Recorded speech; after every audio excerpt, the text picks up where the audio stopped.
as far as the offensive is also concerned. We do know that Israel's offensive is continuing in Gaza City.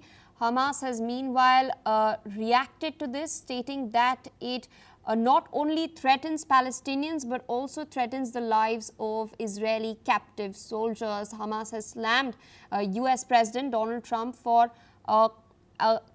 applying, as they claim, double standards in his response to the ongoing offensive.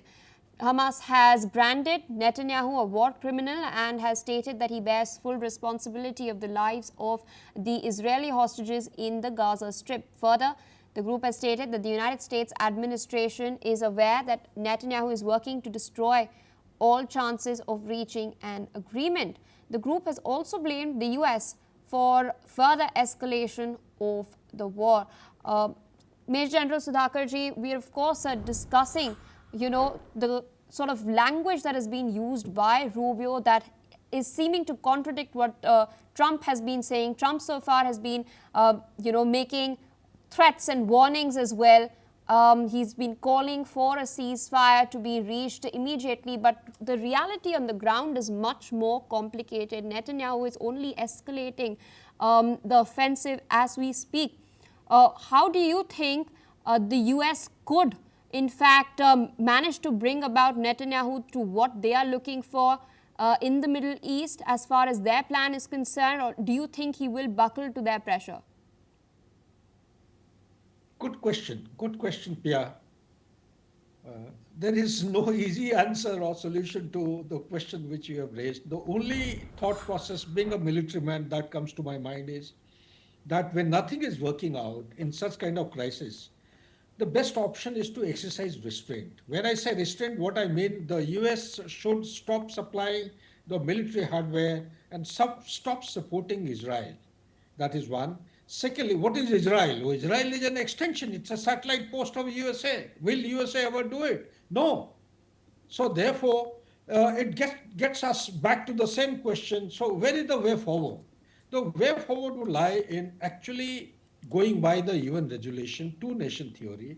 Israel has to be brought under some meaningful, tangible, restrictive kind of embargo, and they have to be rule bound. They cannot arbitrarily go and hit Qatar, which is actually some organization, some establishment, some country is holding out as against the UN. UN has become totally ineffective. Some place in the Arabic countries where the peace talks are in progress, somebody is actually holding out that olive green kind of a leaf, and you are still hitting them. The Hamas, if at all they have to be targeted, they have demonstrated themselves the ways and means. So my take on the whole issue, in short, is that Israel has to be made to exercise restraint. One, it has to be made time bound to bring about ceasefire. And third and last is that the process of negotiation should take recourse to diplomacy and dialogue, which Rubio has declined or rather indicated that is not going to work out. I am very sure in 21st century, what our Honorable Prime Minister keeps on saying, there is no place for conflict or war to bring about peace and harmony anywhere in the world.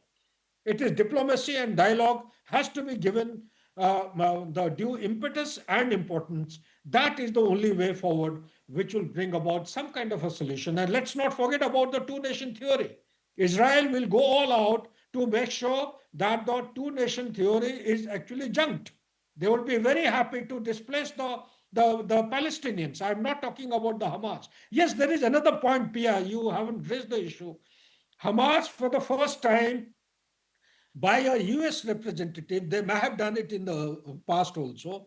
I'm hearing from the Secretary of State, Mr. Rubio's mouth, that Hamas have been called as terrorists. If US is calling them as terrorists, why is the United Nations not been able to brand them as terrorists? Why are they the same Hamas who had been given political authority way back in 2006? How can you brand them as terrorists? If you are branding them as terrorists, well, call them so in the United Nations Security Council. Then the warfare and the modus operandi will change. So these are the couple of issues which is coming to my mind. But the sum and substance of what I'm trying to say, that any kind of kinetic means by Israel, it is a dominant force, will always elicit a kinetic response from the Hamas, and it will go on eternally without any end in sight. So, therefore, the best answer is one of the major dominant forces which is dominating the Hamas has to show some kind of restraint and